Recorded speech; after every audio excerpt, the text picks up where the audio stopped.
So the shoulder's giving me some issues again today. It's been about 2 weeks and I've got a lot of pain here in the rear delt. Honestly, I felt this injury myself before. Feels a lot like my rotator cuff. It's been sprained or stretched or strained would be probably the best word. Possibly some sort of tear.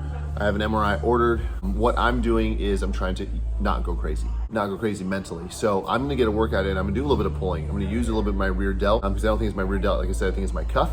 And the MRI is coming and I want to make sure I keep as much muscle mass as I can as well. So if I do have to get surgery, the amount of atrophy, if I keep muscle mass, I only atrophy to here. But if I stop working out now, I tend to atrophy already, and then I get surgery, I atrophy even further. So I have longer to climb back.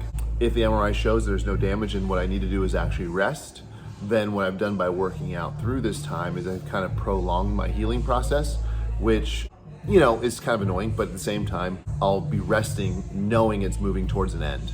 So all my movements today are gonna be somewhat controlled.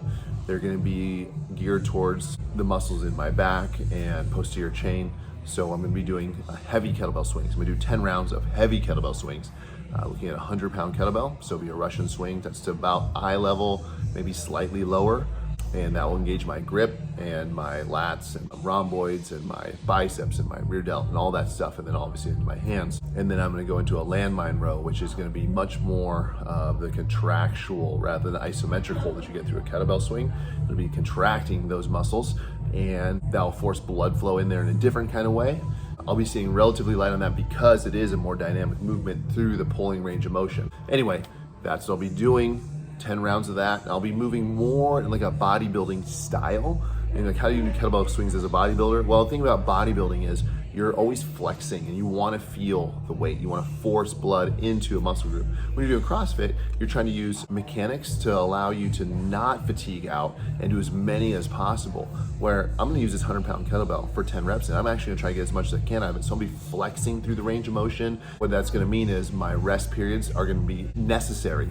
So I'll be doing those 10 swings, squeezing the butt, flexing the quads in order to open up my knee and open my hip. I'll be contracting and making sure I'm staying really tight through the upper back.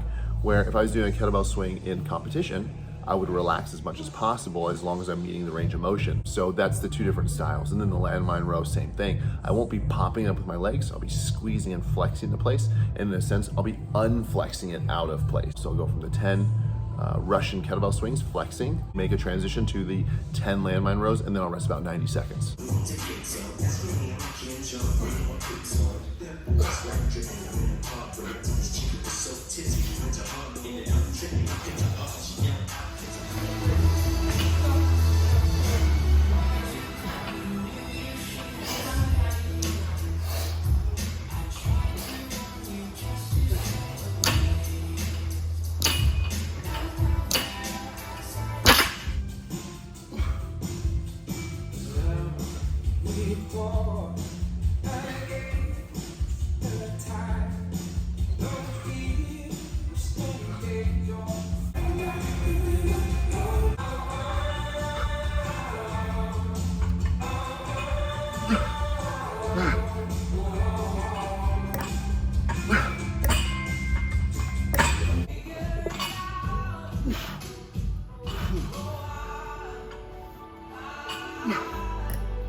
Ugh.